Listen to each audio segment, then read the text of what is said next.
سلام دوستان عزیز، امروز 17 نوامبر سال 2021 در دوشنبه بسیار برف پرشدت میبارد و میخواستیم یک شعر استاد لایق را در این فرصت بسیار مناسب برای شما قرائت نماییم.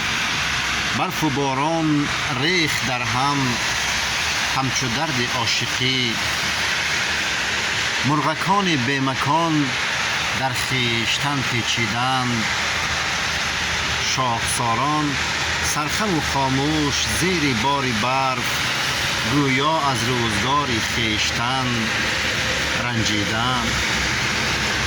من ز پشت شیشه میبینم که اهل روزگار از پی کار و یار میدود بالای و پست،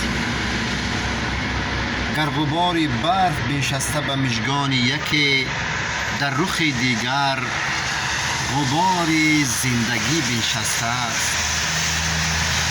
میزند منقار اندر سینه‌های موجگیر، مرغک تا پی برد از رازهای آسمان.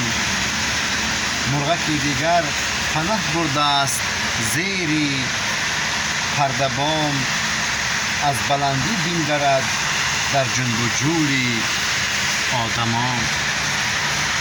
این بینای روبرو چون مخزنی پوشیده است، سر برون نارد کسی از شیشه بالکان او.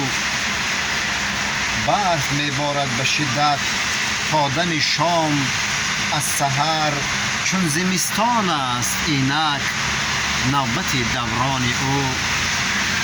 خانم از دود تنباکو چو بیرون تیره است، بر مشامم لیک دائم میرسد بوی بهار. من بهار دارم و از او، من بهار دارم و شیرم از او گل میکند، تا که آرد عاشقان را شیر من بوی بهار.